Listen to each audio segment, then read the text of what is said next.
మీకు తమ్ముడో చెల్లెలో పుట్టబోతున్నారు. భర్త చెవిలో మెల్లగా ఊదింది మీనాక్షి. ఆ? నమ్మలేనట్లుగా చూశాడు శివయ్య. ఇప్పటి నుండే గోల చేయకండి. ఇంకా 4 నెలలైనా కాలేదు. నాన్నకి తెలుసా? కుతూహలం పట్టలేక అడిగాడు శివయ్య. తెలిసే ఉంటుంది అంది మీనాక్షి. భార్య ప్రయాణం గురించి మరి పట్టు పట్టలేదు శివయ్య. అన్నపూర్ణకి 5వ మాసం వచ్చేసరికి ఈ వార్త అందరికీ తెలిసిపోయింది. పోనీ రెండో పెళ్ళి అయినందుకు ఆమె కడుపున ఒక పిల్లోడో పుడితే కాలికి చేతికి అవుతారు అన్నారు పెద్దవాళ్ళు.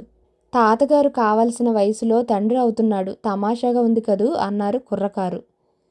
9 నెలలు నిండి అన్నపూర్ణకు కొడుకు పుట్టాడు. పిల్లడు సన్నంగా పొడుగ్గా ఉన్నా ఆరోగ్యంగానే ఉన్నాడు. 11వ రోజున వరదరాజు అని తాతగారి పేరున నామకరణం జరిపించారు. పిల్లాడికి 10 నెలలు వచ్చిన దగ్గర నుంచి ఊళ్ళో గుసగుసలు మళ్ళీ ఒక్కసారి రేగాయి. అన్నపూర్ణ కొడుకు ముమ్మూర్తుల శివయ్య పోలికే అంటూ పోలికలు నిర్ధారించేశారు. రత్తయ్య, నీ కొడుకులిద్దరూ ఒకే పోలికయ్యా అని మరికొందరు బలపరిచారు. గ్రామస్తుల మాటల్లో కొంత నిజం లేకపోలేదు. శివయ్య తండ్రి పోలిక, వరదరాజుకు కూడా చాలా వరకు తండ్రి పోలికలే వచ్చాయి. కానీ గ్రామస్తులు ఆ విషయాన్ని వ్యంగ్యంగా అనడంలోనే మెలిక ఉంది. అప్పటి వరకు పెళ్లికి ఇష్టపడని శివయ్య తరువాత ఎందుకు ఒప్పుకున్నాడో ఊహాగానాలు కూడా చేశారు. ఈ రకమైన మాటలు విని మీనాక్షి ఏమనుకుంటుందో అని దిగులు పడ్డాడు శివయ్య. ఆమె మనసులో ఏముండేదో కానీ పైకి మాత్రం ఏమీ ఎరగనట్లే నడుచుకునేది. పని కట్టుకొని ఎవరైనా చెప్పబోతే, ఇందులో వింతగా అనుకునేది ఏముంది, అన్నదమ్ములకి అక్కచెల్లెళ్ళకి పోలికలుండవా అని ఎదురు ప్రశ్న వేసేది. శివయ్య ఊరివాళ్ల మాటల్ని కానీ ఇంటిలో పెరుగుతున్న పిల్లాడిని కానీ పట్టించుకునేవాడు కాదు. మీనాక్షి కాపురానికి వచ్చాక అతనికి అన్నపూర్ణ ఎదుటపడి మాటలాడవలసిన అవసరమే కలగలేదు. ఒకరోజు అతడు పొలం నుంచి వచ్చి అరగంటకి పైగా అయినా మీనాక్షి కనపడటం లేదు. అన్నపూర్ణని అడగాలనిపించలేదు. పెరట్లోకి పోయి స్నానానికి కాగులో నీళ్లు బిందులోకి తోడుకుంటున్నాడు. రాజు ఏడుస్తుంటే అలా బయటికి తీసుకెళ్ళింది మీనాక్షి. నువ్వు లే శివా, నేను నీళ్లు తోడుతాను అంది అన్నపూర్ణ పెరట్లోకి వచ్చి. తీసుకొన్నాను, మరి అక్కర్లేదు అంటూ బిందెని పక్కకు లాక్కున్నాడు శివయ్య. అతడి స్నానం పూర్తయ్యేసరికి మీనాక్షి వచ్చింది. ఈరోజు తొందరగా వచ్చేశారే అంది. మరేం అన్నాడు శివయ్య ముక్తసరిగా. మామయ్య ఇంకా రాలేదా? వెనక నుండి వస్తున్నాడు. కలిసి రాకపోయారా? వయసు మళ్ళిన మనిషిని ఒంటరిగా విడిచి రాకపోతే? నిన్నటి నుండి ఒంటిలో బాగోలేదంటూనే పొలానికి బయలుదేరారు. ఆయనకు వయసు మళ్ళిందని నువ్వు నేను అనుకుంటున్నాం. అదేమిటండి ఆ మాట? లేకపోతే ఈ వయసులో పెళ్ళేమిటి, మళ్ళీ పిల్లలేమిటి? ఊరుకోండి, ఆవిడ వినగలదు. వింటే నాకేం? మీకేం లేదన్న సంగతి ఏనాడో గ్రహించాను, కానీ నాకు బాధగా ఉంటుంది. ఎందుకో అంత అభిమానం? ఎందుకా? సాటి ఆడది కాబట్టి, ఆమెకు జరిగిన అన్యాయానికి జాలిపడటం సహజం కాబట్టి. అన్యాయమా? అన్యాయం కాక ఆమెకు ఈ ఇంట జరిగిందేమిటి? ఆమె కావాలని వలచి మీ తండ్రిని పెళ్లి చేసుకుందనుకుంటున్నారా? లేక మీ తండ్రి కొడుకుల ఆదరాభిమానాలకి మురిసి మూర్ఛపోతుందనుకున్నారా? పరువు మర్యాదలున్న ఇంట పుట్టిన పిల్ల కాబట్టి మీ అనాదరాన్ని మనసులో నిలుపుకోకుండా సవరించుకుపోతుంది. ఇందులో ఆమె చేసిన తప్పేమిటో మీరు ఒక్కసారైనా ఆలోచించారా?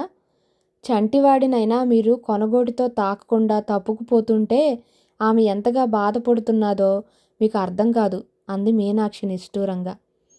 అందరి వంతు అర్థం చేసుకొని అత్తని మరిదిని నువ్వు సాకుతున్నావు కదా, అది చాలులే. నిరసనగా అక్కడి నుంచి కదిలిపోయాడు శివయ్య. వరదరాజుకి 2వ ఏడు వచ్చింది. వాడు మొదట నేర్చిన మాటలు అత్త, తాత, అన్న, తాత ఎదురుగా లేరు. అక్కడ ఉన్నది అన్న మాత్రమే. రాజు అన్న అనేసరికల్లా అరుగో అన్న అని శివయ్యని చూపేది మీనాక్షి. శివయ్య పొలానికి పోతుంటే వచ్చిరా నడకతో పడుతూ లేస్తూ ఎదుటికి వచ్చి అన్న అన్న అనేవాడు వరదరాజు, చేతులు ముందుకు చాస్తూ. పెద్దవారిని విసిరికొట్టినట్లు ఆ పసివాడిని తప్పించుకోలేకపోయేవాడు శివయ్య. క్షణకాలం వాడి ముఖం వంక చూసి ఒక్కసారి చేతుల్లోకి తీసుకొని కిందికి దింపేవాడు. ఒకరోజు అలా ఎత్తుకొన్న సందర్భంలో ఆ లేత బుగ్గల మీద 4-5 దోమకాట్లు కనిపించాయి శివయ్యకి. వారాంతంలో పట్నం పోయినప్పుడు ఒక చిన్న దోమల గొడుగు కొని తెచ్చి భార్య చేతికిచ్చాడు. ఇది దేనికి తెలియనట్లే అడిగింది మీనాక్షి. మహా తెలివిగా మాట్లాడుతున్నాను అనుకుంటున్నావు కదూ? చంటివాడి బుగ్గల నిండా దోమకాట్లే. ఎంతో అభిమానంట ఇంట్లో అందరికీ. పిల్లవాడికి కాస్త మంచినూనె రాసి పడుకోబెట్టాలనే దృష్టి అయినా లేదు. గిర్రున తిరిగి వెళ్ళిపోయాడు శివయ్య.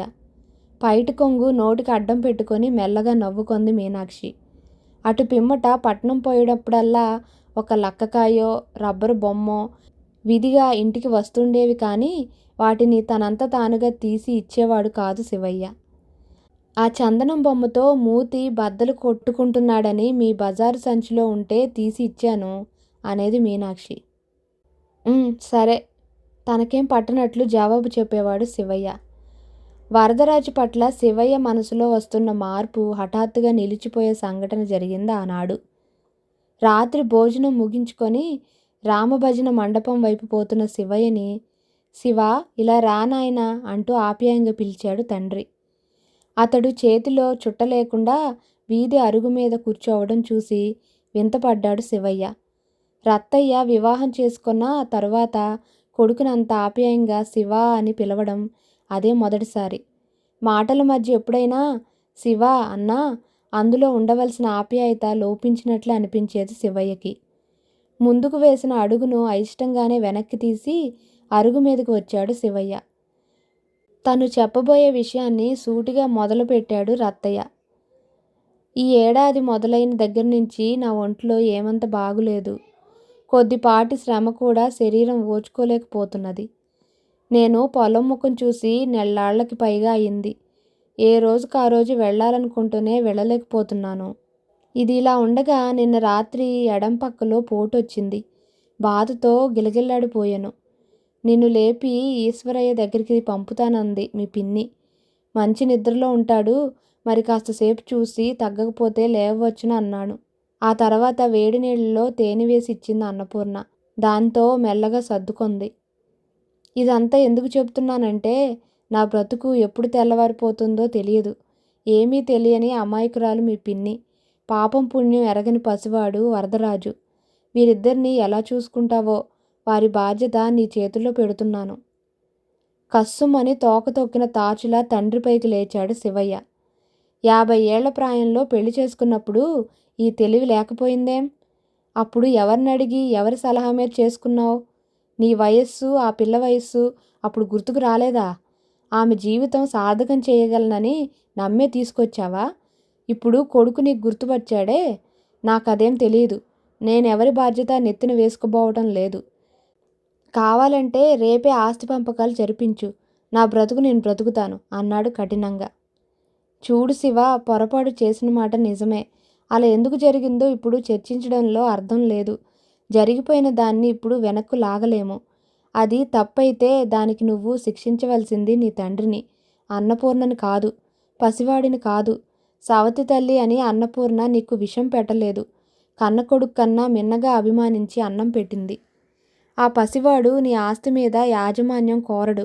ఈ ఆస్తి అంతా నా స్వార్జితం. అదంతా నీ పేర రాస్తాను. వాడికి మనిషిలా బ్రతకగలిగే మార్గం నువ్వు చూపించు. ఆ పిల్లవాడి పెంపకంలో అన్నపూర్ణకి కాస్త చెయ్యి ఆసరా ఇయ్యి. ఇది నిన్ను తండ్రిగా ఆజ్ఞాపించడం లేదు, వేడుకుంటున్నాను. నిన్న రాత్రి నుండి నా మనసు అగ్నిగుండంలో రగిలిపోతున్నది. నీ చల్లని మాటతో దాని ఉపశమనం కలిగించు శివా. రత్తయ్య కళ్ళల్లో నీరు వాడిన బుగ్గల మీదుగా పొరలసాగింది. అతడి కంఠం బొంగురిపోయింది. నిశ్శబ్దంగా తల వంచుకొని వెళ్ళిపోయాడు శివయ్య. 2-3 రోజుల వరకు శివయ్య జవాబు కోసం ఆత్రంగా ఎదురుచూశాడు రత్తయ్య. గడుస్తున్న ప్రతిరోజు అతని గుండెల మీద మణుగు బరువు దింపి మరీ పోతున్నది. త్వరగా ఇల్లు చేరుకుంటున్న సమయంలో ఎంతకీ రాని బస్సు కోసం అసహనంగా ఎదురుచూసే ప్రయాణీకుడిలా కొడుకు జవాబు కోసం నిరీక్షించాడు రత్తయ్య. మౌనమే అతని జవాబైంది. మౌనం అర్ధాంగీకారం అనుకోవచ్చునా? కొడుకు ముఖంలోని కరగని కాఠిన్యాన్ని చూశాక అలా అనుకోలేకపోయాడు రత్తయ్య. శివయ్య శిలగా మారిపోయాడు. ఆ శిలని ద్రవింపచేసే శక్తి ఈ తండ్రి వశంలో లేదు అంటూ నిట్టూర్చాడు. మనసులోని బాధను భార్య ముందు చెప్పుకోకుండా ఉండలేకపోయాడు. ఆవేదన, అసక్తత పెనవేసుకొని ఆ వృద్ధుని మనసుని కమ్మరి కొలిమిలా మంట పెడుతున్నాయి. ఆ వేడికి ఉపశమనం కొడుకు వల్ల కలగలేదు. భార్య నుండైనా పొందగలడా? శివుడు నా కోరికను మన్నించలేదు అన్నపూర్ణ. చావు భయపడుతున్న వయసులో నిన్ను పెళ్లి చేసుకొని నీకు నా పిల్లాడికి అన్యాయం చేశాను. మాయా మర్మం ఎరగని అమాయకురాలివి నువ్వు. పసివాడు రాజు. మీరిద్దరూ ఎలా బ్రతుకుతారు? ఎక్కడికి పోతారు? మరి 4 కాలాల పాటు నా బొందులో ప్రాణం ఈ మాత్రంగానైనా ఉంటే నీ కోసం ఏమైనా చేయగలిగి ఉండేవాణ్ణేమో. కానీ ఆ ఆశ ఇంక నాకు లేదు. రోజురోజుకి ఒంట్లో శక్తి సన్నగిల్లుతున్నది. గుండెల మీద బరువు పెరుగుతున్నది. ఇంక నేనేం చేయలేను అన్నపూర్ణ. భగవంతుడే మీకు దిక్కు.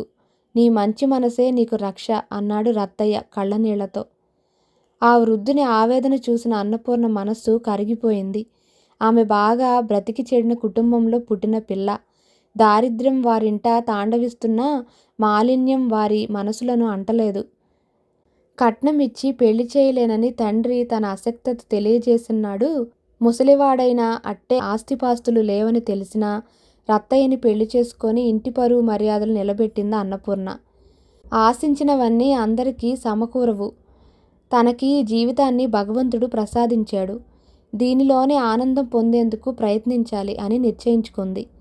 అత్తిల్లు ఆనందధామంలా ఉంటుందని అన్నపూర్ణ ఆశించకపోయినా అంత అపశృతిలా కూడా ఉంటుందనుకోలేదు. తండ్రి చర్యకి నిరసనగా మాటామంతి లేక ఇంట్లో తిరుగుతున్న వయస్సులో ఉన్న సవతి కొడుకు, వయసు మీరిన భర్త, ఏపాటి అలజడికైనా కాకుల్లో గోల చేసే గ్రామస్తులు. అత్తలేని కాపురమైన కత్తిమీద సాములాంటిది అనుకుంది. క్షణకాలం ఆమె మనసు వికలమైంది. అంతలోనే ధైర్యాన్ని చిక్కబట్టుకొని కర్తవ్య పదంలో నడక సాగించి నడుం కట్టుకుంది. ఈ జీవితంలో తను ఆశించవలసిన ఆనందాలు, పొందబోయే అనుభూతులు ఏమీ ఉండవు. తన ఆనందానికి పనికిరాని ఈ బ్రతుకు ఇతరుల సంతోషానికైనా వెచ్చించగలిగితే జన్మ సార్థకమైనట్లే అనుకుంది. తను కాలు పెట్టిన ఆ ఇంటిని తీర్చిదిద్ది చల్లగా సాగేలా చూడాలని వృద్ధుడైన భర్తకి, చిన్నతనంలోనే తల్లిని కోల్పోయిన సవతి బిడ్డకి సదుపాయంగా రోజులు గడిపేయాలని నిర్ణయించుకుంది.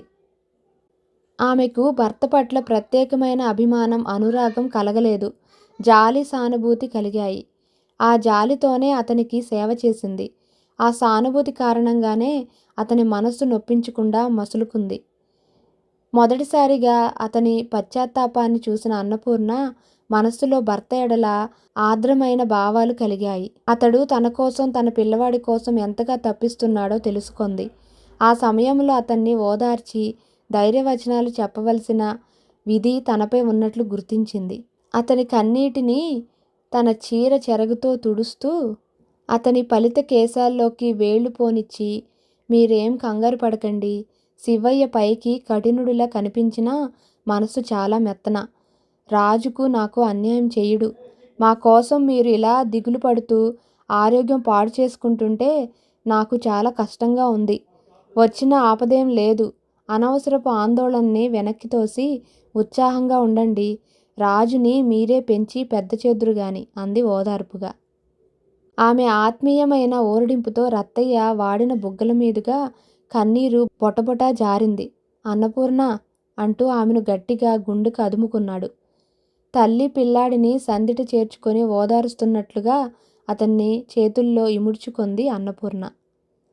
ఆ రాత్రంతా అన్నపూర్ణ భర్తని అనునయించి ధైర్యం చెబుతూనే ఉంది. ఇంకా ఎంతో జీవితం కళ్ళ ముందు పరుచుకున్నట్లు ఉత్సాహపూరితమైన మాటలు చెబుతూనే ఉంది. తెల్లవారుజామున కాస్త కన్ను మూశాడు రత్తయ్య. మలికోడి కుయ్యగానే లేచి ఏటికి పోయి స్నానం ధ్యానం ముగించుకొని సూర్యోదయానికి పూర్వమే శివాలయం ముందు నిలిచి ఉండడం రత్తయ్యకు అలవాటు.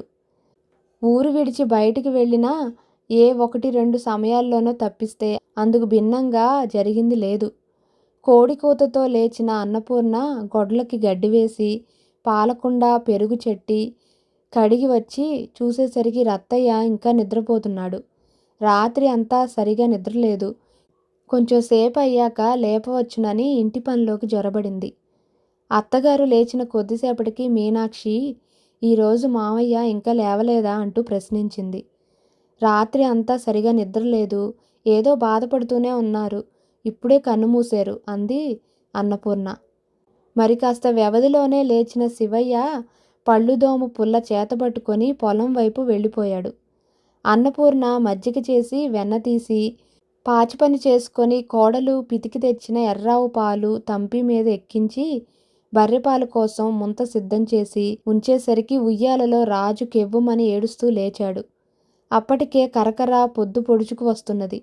రత్తయ్య ఇంకా మంచం మీద ఓరగా తిరిగి పడుకునున్నాడు.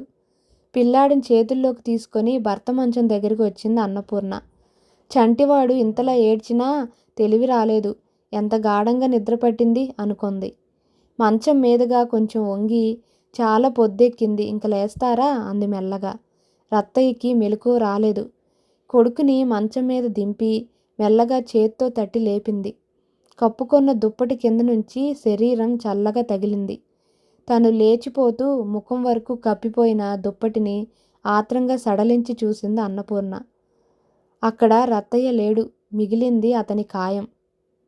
కెవ్వున కేక వేసింది అన్నపూర్ణ. ఆ కేకతో మీనాక్షి, పాలికాపు చిన్నయ్య పరుగున వచ్చారు.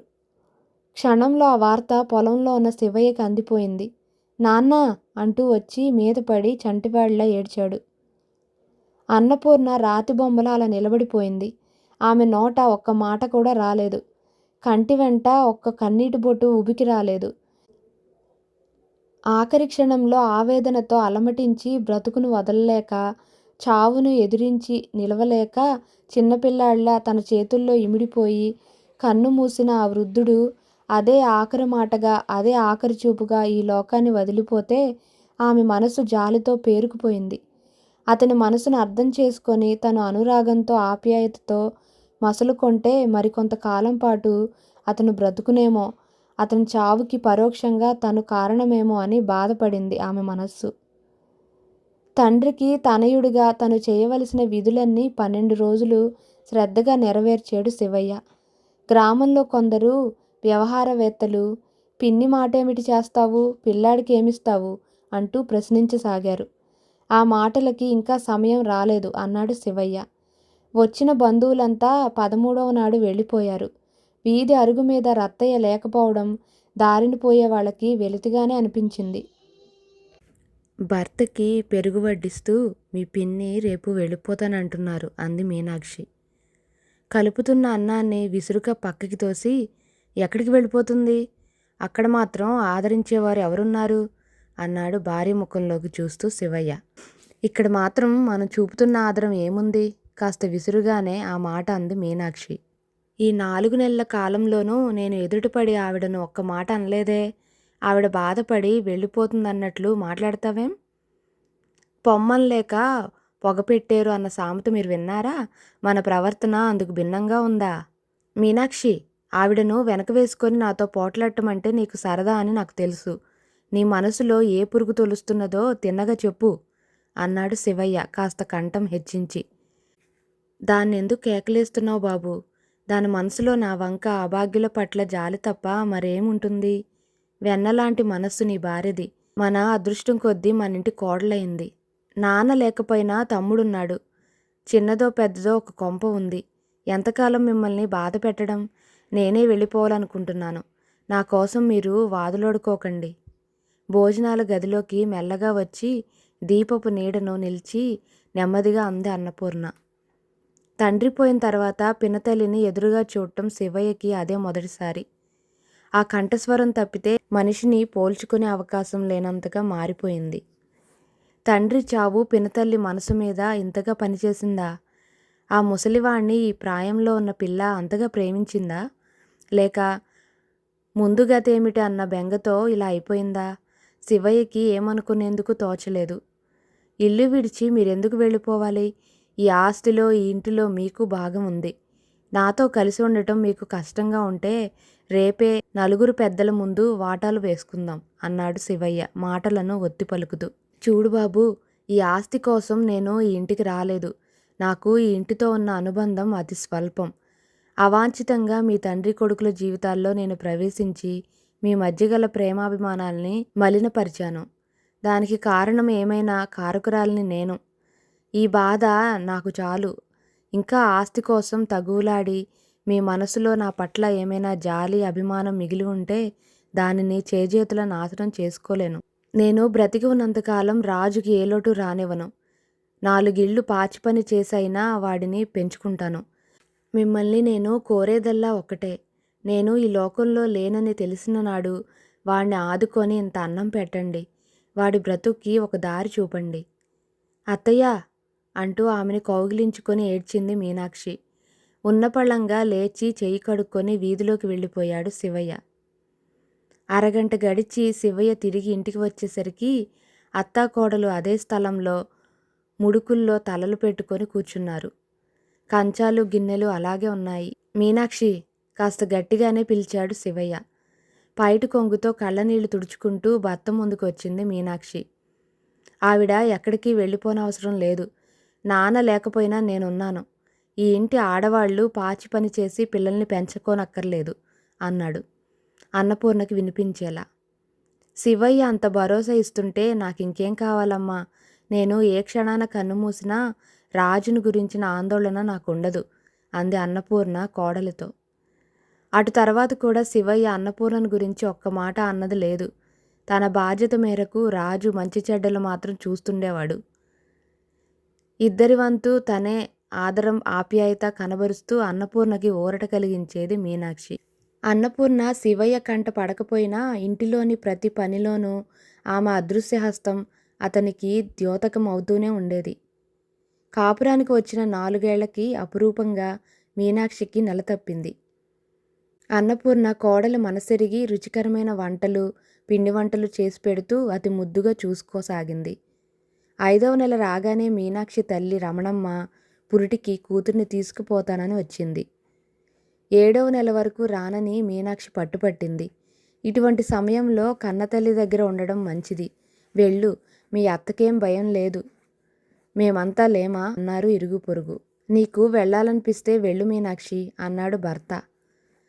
అత్తయ్య తల్లి కన్నా మిన్నగా చూసుకుంటున్నారు. పురుడై 3వ మాసం వచ్చే వరకు తిరిగొచ్చే వీలుండదు. అంతకాలం మీ అందరినీ విడిచి అక్కడ ఉండాలని లేదు. 7వ నెలలో వెళతాను అంది మీనాక్షి.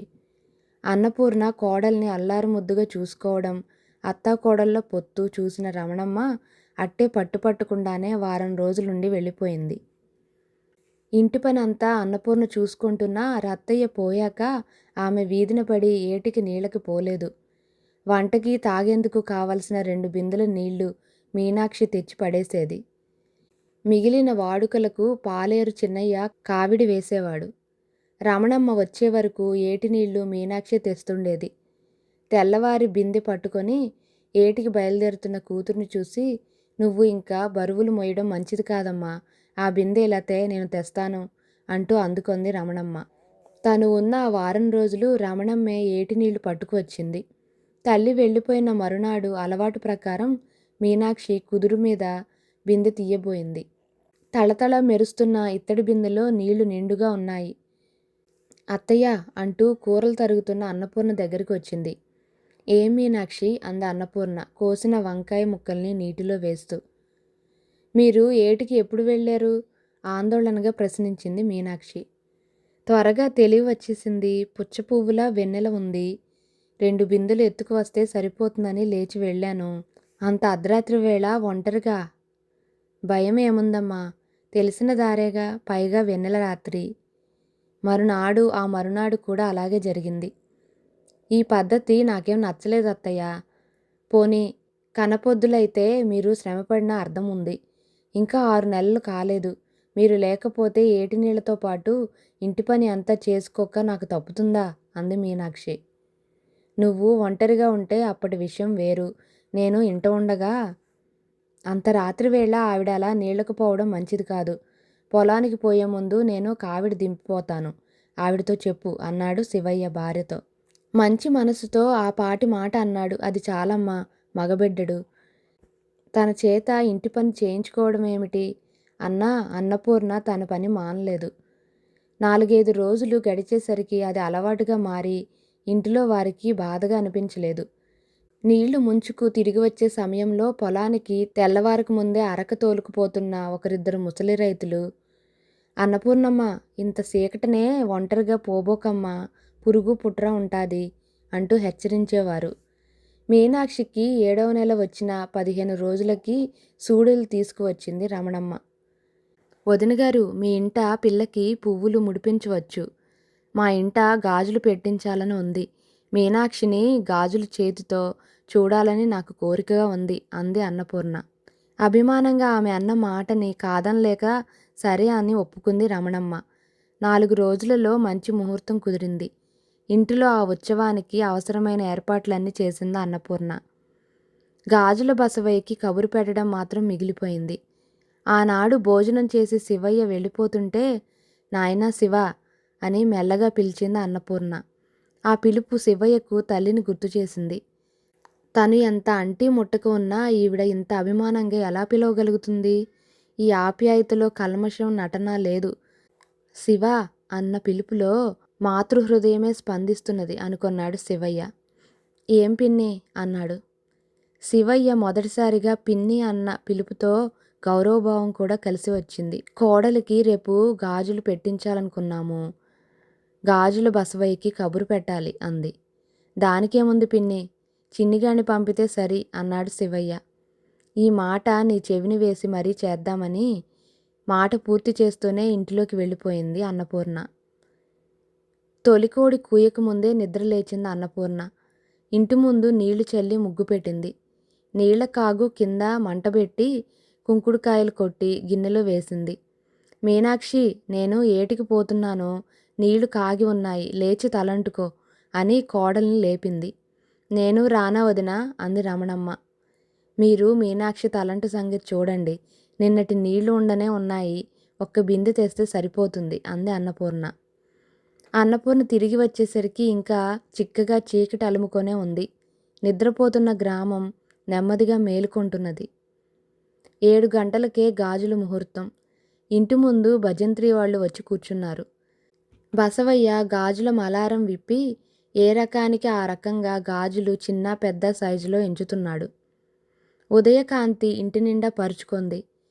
వంట ఇంటి పంచెలో చీర కాలు పైకి ఎత్తి పట్టుకొని కాలు చూసుకుంటున్నది అన్నపూర్ణ. ఏమైంది వదినా?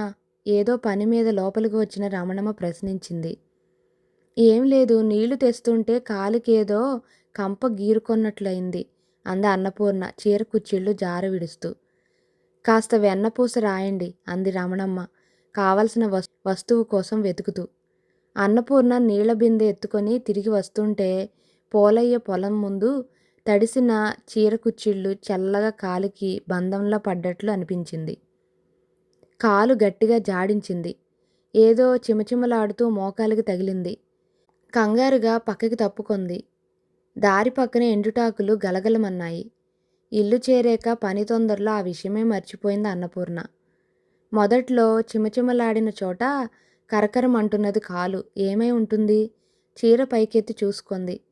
తెల్లని చర్మం చిన్నగా చిట్లి కొంచెం రక్తం చిమ్మినట్లు మరక ఉంది. ఈ పాటిదానికే ఇంత సలుపుగా ఉంది అనుకొని తిరిగి పని అందుకుంది. గాజుల పెళ్లికూతురిని పీట మీద కూర్చోపెట్టి అక్షింతలు వేశారు ముత్తైదువులు. మీరు వచ్చి 4 అక్షింతలు పిల్ల తల మీద వేయండి వదినా అంది రమణమ్మ. పచ్చటి కోడలి బ్రతుకులో నా చెయ్యి ఎందుకమ్మా అంది అన్నపూర్ణ. కళ్ళు మూసుకొని దేవుని ప్రార్థించి మీనాక్షి తల మీద అక్షింతలు వేసింది అన్నపూర్ణ. ఏదో మాట అనబోతుంటే ఆమె నోటి వెంట నొరగలాంటి ఉమ్మి వచ్చింది. వెంటనే విరుచుకుపడిపోయింది. అంతా కంగారుగా లేచి అక్కడికి వచ్చారు. మూర్ఛ జబ్బు అన్నారు కొందరు. ముఖం మీద నీళ్లు చల్లారు. బిగుసుకుపోతున్న పిడికిల్లో తాళం చెవులు గుర్తుపెట్టారు. అన్నపూర్ణ కాలు చూసుకోవడం సంగతి చెప్పింది రమణమ్మ. ఏ పురుగైనా ముట్టిందేమో ఎవరో అనుమానం వెలుబుచ్చారు. ఏదో జాతి పాము కరిస్తే కొన్ని గంటల వరకు సరిగానే ఉండి మనిషి ప్రాణం తీస్తుందిట. ఇంకెవరో మాట కలిపారు. పాముల మంత్రగాడు వచ్చాడు, మంత్రం వేస్తానన్నాడు. ఏమీ ఫలితం లేకపోయింది. ఈశ్వరయ్య వచ్చి ధనుర్వాతం అన్నాడు. ఏవో మాత్రలు అరగతీసి తేనెలో నాకించమన్నాడు. మందు కంఠగతం కాలేదు. 9 గంటల వేళ అన్నపూర్ణ తనువు చాలించింది. ప్రాణం పోయే ముందు కొంచెం తెలివి వచ్చింది. తన పక్కనే నీళ్లు నిండిన కళ్ళతో కూర్చున్న మీనాక్షిని చూసింది. అతి ప్రయత్నంతో చెయ్యి పైకెత్తి మీనాక్షి కంటి నీటిని తుడిచింది. క్షణకాలం ఆమె కళ్ళు ఇటూ అటూ దేనికోసమో వెతుకులాడాయి. అంతలోనే అవి జీవం కోల్పోయాయి. 12 రోజులు అయిపోయిన తర్వాత వరదరాజును తీసుకొని తల్లితో పుట్టింటికి బయలుదేరింది మీనాక్షి. వాడు నీతో ఎందుకు అన్నాడు శివయ్య. నాతో రాక ఎక్కడుంటాడు అంది మీనాక్షి. వరదరాజు ఇంట్లో అంతా ఏడుస్తుంటే తను ఏడ్చాడు తప్ప తల్లి కోసం బెంగ పెట్టుకోలేదు. మొదట్నుంచి రాజు పెంపకం అంతా మీనాక్షి చేతుల్లోనే జరిగింది. అన్నపూర్ణ పోయినాటి రాత్రి తల్లి పక్క ఖాళీగా ఉండటం చూసి అమ్మేది వదినా అని ప్రశ్నించాడు. అమ్మ దేవుడి దగ్గరికి వెళ్ళిపోయింది వరదం అంది మీనాక్షి వస్తున్న దుఃఖాన్ని ఆపుకుంటూ. మళ్ళీ వస్తుందా? వెంటనే వచ్చింది రెండో ప్రశ్న. అమ్మ రాకపోతే నీకు నా దగ్గర బాగుండదా వరదం? చేతిలోకి తీసుకుంటూ ప్రశ్నించింది మీనాక్షి. వదిన భుజం మీద వాలిపోతూ బాగుంటుంది అన్నాడు రాజు నిద్రకళ్ళతో. భార్య అత్తగారితో వెళ్ళిపోయాక ఇల్లు వెలితిగా బావురుమన్నట్లు అనిపించింది శివయ్యకి. తండ్రితో తను గడిపిన జీవితం, తండ్రి చావుకి ముందు ఎంతో దీనంగా తనని బ్రతిమాలుతూ అన్న మాటలు గుర్తుకు వచ్చాయి. తన దురుసు సమాధానంతో ఆయన ముఖంలో మారిన రంగులు, ఆయన కంఠంలో పలికిన ఆవేదన, నిర్లక్ష్యంగా తను వెళ్ళిపోతుంటే ఆయన చూసిన చూపు మనస్సులో మెదిలాయి. అవాంఛితంగా మీ తండ్రి కొడుకుల జీవితాల్లో నేను ప్రవేశించి మీ మధ్య గల ప్రేమాభిమానాన్ని మలినపరిచాను. దానికి కారణమేమైనా కారకురాల్ని నేను ఈ ఆస్తి కోసం రాలేదు. 4 ఇళ్లలో పాచి పని చేసుకొని నా బిడ్డను పెంచుకుంటాను అన్న పినతల్లి మాటలు జ్ఞాపకం వచ్చాయి. ఆమె ఎంత బాధపడి ఆ మాటలు అని ఉంటుంది. కానీ వాటితో తన మనసు కరగలేదు. ఈ ఇంటి ఆడవాళ్లు పాచి పని చేసే పిల్లల్ని పెంచుకోనక్కర్లేదు అన్నాడు. ఆ మాటలో కష్టంలో ఉన్న పినతల్లి పట్ల జాలి లేదు. పసివాడి పట్ల అభిమానం అంతకన్నా లేదు. తమ ఇంటి పేరుకు మచ్చ రాకూడదు. ఫలానా శివయ్య ఇలా అని నలుగురు చెప్పుకోకూడదు. ఆ మాటలోని ఆదరాభిమానాన్ని గ్రహించలేనంత తెలివి తక్కువది కాదామె. అయినా పరువుకి కట్టుబడి ఉండిపోయింది. ఆత్మాభిమానం కల ఆ ఇల్లాలు తనని దేనికి దేవిరించలేదు. భగవంతుడిచ్చిన ఆ జీవితాన్ని కష్టమైనా సుఖమైనా అనుభవించవలసిందే అన్నట్లు నడుచుకుపోయింది. ఈనాడు ఆమె ఇంక లేదని తెలుసుకున్నాక తను మరో విధంగా నడుచుకొని ఉండవలసింది అనుకున్నాడు శివయ్య. తమ ఇంట కాలు పెట్టిన నాటి నుండి ఆమె తన పట్ల చూపిన ఆప్యాయతను తను ఒకనాడైనా తిన్నగా అందుకోలేదు. అభిమానంగా జవాబు చెప్పలేదు. ఆమె ఈ లోకం నుంచి తరలిపోయే ముందు రోజు తనని శివ అని ఆప్యాయంగా పిలిచిన పిలుపు ఇల్లంతా వేల వేల కంఠాల్లోంచి పలుకుతున్నట్లు అనిపించింది శివయ్యకి. ఇదేమిటి, ఆమె కోసం నేను ఇంతగా ఎందుకు బాధపడుతున్నాను? బ్రతికుండగా పలకరించి ఒక మాట మాట్లాడని నన్ను ఆమె జ్ఞాపకాలు ఎందుకింతగా చుట్టుముడుతున్నాయి? కళ్ల ముందు ఉన్నంతకాలం నిర్లిప్తగా మసలగలిగిన ఈ మనసు ఆమె లేదని తెలియగానే ఎందుకింత వ్యాకులు పడుతున్నది? ఆమె తనకేమీ కాదు. ఆమెపై తనకెటువంటి ప్రేమాభిమానాలు లేవు. ఒంటరి ఇల్లు తన్ను పిచ్చివాణ్ణి చేస్తున్నది. మీనాక్షి తిరిగి వస్తే మళ్ళా బ్రతుకు కళకళలాడుతుంది. తను అన్నపూర్ణను గురించి తలచబోడు. ఆమె జ్ఞాపకాలు తన మనసుని గాయపరిచేటంత శక్తివంతమైనవి కావు. దులపరించుకొని వాటిలోంచి బయటపడాలని ప్రయత్నించాడు శివయ్య. పురిటికి పోయిన భార్య రాకకై 1000 కళ్ళతో ఎదురు చూస్తూ కాలం గడపసాగాడు. 3 నెలల నాడు మీనాక్షి తిరిగి వచ్చింది. బిడ్డను చూసుకునే అదృష్టం శివయ్య కలగలేదు. నెలలు నిండక పూర్వమే పుట్టిన ఆడపిల్ల 6 గంటల కాలం బ్రతికి కన్నుమూసింది. వరదరాజును చూసుకుంటూ మీనాక్షి తన బాధ అణుచుకోసాగింది. కొడుకులా చూసుకుంటున్నది అమ్మ అని పిలవడం నేర్చుకో అన్నారు ఇరుగు పొరుగు వాళ్ళు. అలా కాదు, వరదడు నన్ను వదిన అనే పిలవాలి. అప్పుడు నేను అత్తయ్యని మర్చిపోయే ప్రమాదం ఉండదు అంది మీనాక్షి. వరదరాజు వదిన వదిన అంటూ వెంటపడుతూనే రోజుల్ని సంవత్సరాల్ని ఒంటికి కలుపుకుంటూ పెరగసాగాడు. గ్రామంలోని ఎలిమెంటరీ స్కూలు చదువు పూర్తి చేసుకొని పట్టణంలోని హైస్కూల్లో చేరాడు. ఈ మధ్యకాలంలో మీనాక్షికి 3 సార్లు నెల తప్పినా 4-5 మాసాలకే గర్భం నిలవకుండా పోతూ వచ్చింది. అత్తగారు దయ్యమై కోడలికి పిల్లలు కలగకుండా చేస్తున్నది. ఆమెకు పిల్లలు పుడితే తన కొడుకుని సరిగా చూడదేమో అన్న అనుమానంతో ఇలా చేస్తున్నది అంటూ వ్యాఖ్యానించడం మొదలుపెట్టారు గ్రామంలో కొందరు చాదస్తులు. ఒకరిద్దరు పెద్ద ముత్తైదువులు, అమ్మడు, ఈసారి నెల తప్పితే తలంటు నీళ్లు పోసుకొని కొత్త చీర కట్టుకొని మీ అత్తగారికి దండం పెట్టుకో. నాకు పిల్లలు పుట్టినా మీ పిల్లవాడిని పెంచి పెద్ద చేస్తానని మొక్కుకో. నీ గర్భం నిలుస్తుంది అంటూ సలహా ఇచ్చారు. ఊదర పెట్టే ఈ మాటలు ఎంత లేదనుకున్నా శివయ్య మనసులో కూడా ప్రవేశించాయి. తిరిగి భార్య గర్భవతి అయితే వెంటనే ఆమెను పుట్టింటికి పంపేయాలనుకున్నాడు. వరదరాజు 7వ క్లాసులోకి వచ్చేసరికి మీనాక్షికి తిరిగి నెల తప్పింది. 3 నెలలు పూర్తి కాకుండానే శివయ్య ఆమెను పుట్టింటికి ప్రయాణం కట్టించాడు. ఇప్పటి నుండే నేను వెళ్ళిపోతే వరదుడి తిండి తిప్పలు ఎవరు చూస్తారు అంది మీనాక్షి. ఏదో విధంగా నేను చూసుకుంటాను మీనాక్షి. ఈ ఇంటిలో నువ్వు ఉంటే ఈసారి కూడా మనకి బిడ్డ దక్కదనిపిస్తున్నది. నా మాట విని వెళ్ళిపో అన్నాడు శివయ్య. భర్త ముఖంలోకి వింతగా చూసింది మీనాక్షి. పైవారు అంటున్న మాటల్ని మీరు కూడా నమ్ముతున్నారా అంది ఆశ్చర్యంగా. శివయ్య అవునని జవాబు చెప్పలేకపోయాడు. కాదని నిర్ధారించలేకపోయాడు. భర్త మౌనాన్ని చూసి బాధపడింది మీనాక్షి. చచ్చిపోయిన తర్వాత కూడా అత్తయ్యకి ఇంటి మంచి చెడ్ల మీద ఆపేక్ష ఉంటే మనకు మంచే చేస్తుంది కానీ చెడు చెయ్యదు. ఆమె దేవత అయి నన్ను ఆశీర్వదిస్తుందంటే నమ్మగలను కానీ దయ్యమై నా బిడ్డల్ని పొట్టన పెట్టుకుంటున్నదనే మాట కల్లో కూడా ఆమోదించలేను. ఆమె మీద ప్రేమానురాగాలు మీకు లేవు, నాకు ఉన్నాయి. ఈసారి పురుడు నేను ఇక్కడే పోసుకుంటాను. నాకు అటువంటి భయం లేదు అంది నిశ్చలంగా. అమ్మలక్కల మాటలకి విలువ ఇచ్చి పిరికిపందలా తను ఆ విధంగా మాట్లాడినందుకు సిగ్గుపడ్డాడు శివయ్య. తిరిగి భార్య పుట్టింటికి పోయే ప్రస్తావన చేయలేదు. వరదరాజు ఆఖరి పరీక్ష రాసి ఇంటికి వచ్చేసరికి ఇంటిలోంచి క్యార్ క్యార్మంటూ చిన్నపిల్ల ఏడుపు వినిపించింది. వదినకు కూతురు పుట్టింది అన్నాడు శివయ్య సంతోషంగా. ఆత్రంగా వరదరాజు గదిలోకి పరుగుదీయిపోయాడు. ఊర్లన్నీ తిరిగి వచ్చావు, ముందు పెరట్లోకి పోయి కాళ్ళు కడుక్కొని బట్టలు మార్చుకొని రా, రమణమ్మ అడ్డుపెట్టింది. పరుగుతో వెళ్ళిన రాజు నూతి చపటా మీద జారిపడ్డాడు. కొత్తగా కట్టిన అంచు కాలుకి తగిలింది. కాలు చిట్లిన చోటు నుండి రక్తం కారుతుంటే ఆ రక్తం మీద 2 చెంబులు నీళ్లు దిమ్మరించుకొని గదిలోకి పరుగు తీశాడు వరదరాజు. బట్టల స్టాండ్కి ఇంట్లో కట్టుకునే లాగు మాత్రం ఉంది. లాల్చీ కోసం గది అంతా వెతికినా రాజు కనిపించలేదు. ఎదురుగా మంచం మీద అన్నయ్య లాల్చీ ఉంది. ఆ పొట్టిలాగు మీద అన్నయ్య లాల్చీ తొడుక్కొని వీధి గదిలోకి పరుగు తీశాడు. వదినా, పాపేది అంటూ. చెరిగి చిందరవందరగా ఉన్న జుట్టు కంటి మీద పడుతుంటే పైకి తీసుకొని పాపని బాగా చూడాలని చేయి ఎత్తాడు వరదరాజు. వాడి అరచేతులు ఆ లాల్చీ చేతుల్లో ఏ సంగలోనో ఉండిపోయాయి. మరిదిని ఆ రూపులో చూసిన మీనాక్షికి నవ్వు ఆగలేదు. తల నుంచి కాళ్ళు వరకు చూస్తూ, నీ లాల్చీ కనిపించలేదా వరదం, అన్నయ్యది తొడుక్కున్నావు అంది. అంతలో ఆమె దృష్టి కాలు చిట్లి కారుతున్న రక్తంపై పడింది. నీ కాలికి ఏమైంది, ఎక్కడ పడ్డావు? ఆత్రంగా పక్క మీద నుంచి లేచి కూర్చుంటూ పరీక్షగా చూడసాగింది మీనాక్షి.